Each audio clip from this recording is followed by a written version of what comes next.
We are, of course, going to get into the top story today.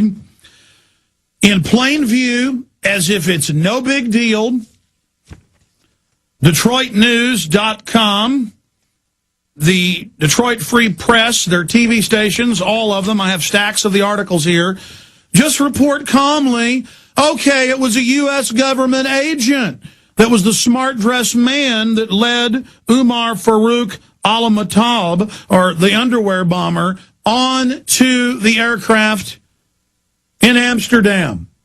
After a month plus of lying and saying that no such man existed, and saying no one else was pulled off the plane in Detroit, supposedly with the bomb. Now they've admitted that happened as well. Kurt Haskell, the lawyer, and his lawyer wife, they've both on record have been proven right with other witnesses. So this is the naked body scanners. This is the pretext for the entire takeover of our society.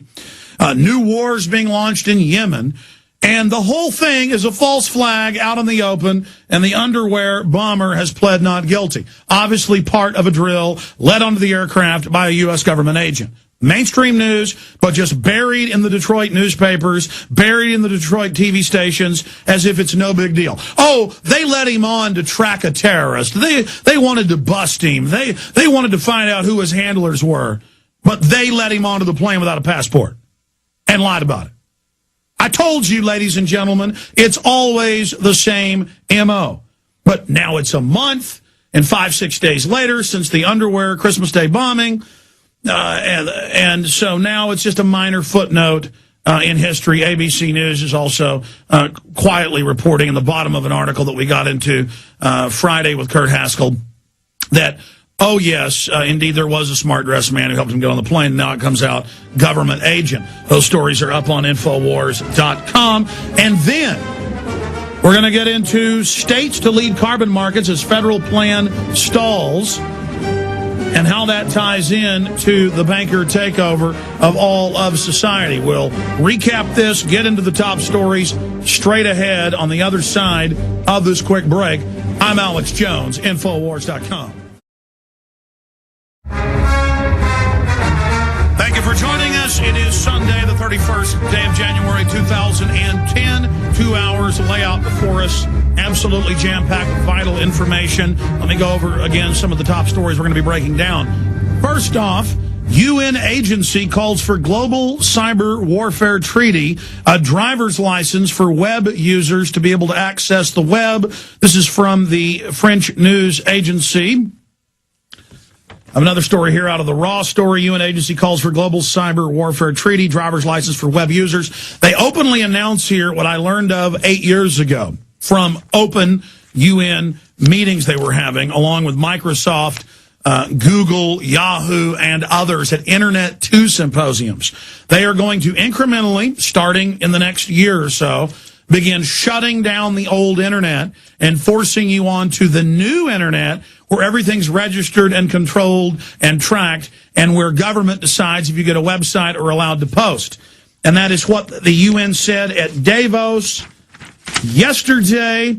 They have, again, multiple quotes from the UN. He also called for a driver's license for Internet users to register you. If you want to drive a car, you have to have a license to say that you are capable of driving a car. The car has to pass a test to say it's fit to drive, and you have insurance. Now notice India is trying this. China's already done this. Australia's implementing. 2 weeks ago, Italy said you've got to register and have a license to be on the web or even be able to send email. That's now being enforced. Chinese-style net censorship is coming to the United States and England and Canada, so we need to be aware of this. That's Andrei Kudaleski, chairman of Kudaleski Group, said that a new Internet might have to be created, forcing people to have two computers that cannot connect and pass on viruses. One Internet for secure operations, the other for freedom. Yeah, but if you read deeper, they're going to kill the old Internet, and that's what cybersecurity system being set up by Obama is doing. And last year, the head of the cybersecurity board resigned, saying, quote, the Pentagon is taking over the Internet. So they're already building the new enslaved Internet, and they're preparing to force the population onto it right now. Also, the banks are saying they want a global tax administered by them but they're selling it as if it's going to restrict the banks from the type of piratical, corrupt looting operations we saw in 2008, 2009 with $28 trillion stolen. And I couldn't believe it. I have an MSNBC clip that we'll play later if we have time in the next hour. We posted it up on Infowars.com and PrisonPlanet.com, where the MSNBC host openly sounds like Alex Jones or Ron Paul, says that the banks have stolen $23.7 trillion. That's a 5-month-old number. They're still using old numbers. It's 28-plus trill. $23.7 trill. Congress has admitted that, and they quote it. And that the banker bailouts are red herring. The $700 billion was only one part of that banking package. But finally, this is starting to come out, and there's talk of indicting Geithner, and he was told to resign last week in hearings. So the bankers in 1913 said, oh, no, we don't want the Federal Reserve. Oh, no, don't do it. And Congress passed it, giving the private banks total power. And now they're saying, oh, my gosh, we don't want a tax on banks. Oh, my goodness gracious, we don't want it. It's just absolutely terrible. It's just absolutely horrible. What are we going to do? We cannot put up with this. We cannot have it. There is no way that we can have it. And then meanwhile, they wrote the legislation. And then now they're saying, okay, we'll accept it. Giving them a handful of private banks, control over all insurance companies, banks, money transfers, global Tobin taxes, total control. That's the type of manipulation that these people engage in on a daily basis. So we're going to be breaking that down as well. There's another story here out of Alternet. Overall, a pretty favorable, honest article. I was interviewed for it. Jesse Ventura takes the soaring interest in conspiracy theory to TV, and viewers are flocking to it. Talks about the record ratings. Word is the show's going to get picked back up, and I'm going to be an even bigger part of it. I'm very excited, but that's not a done deal yet. But the point is the article admits conspiracy theory is taking over media. No, it's not. That's a term the establishment uses to demonize any alternative thought other than the orthodoxy of there are WMDs in Iraq, Barack Obama doesn't want your guns, the bankers love you, there's no mercury in the flu shot, which is, they admit there's mercury in it. Again, lies from the government and big corporations are acceptable. Anything that questions them is called a conspiracy theory. What's happening is the establishment is losing control of the minds of the people. So we'll be talking about that as well. But first off, ladies and gentlemen,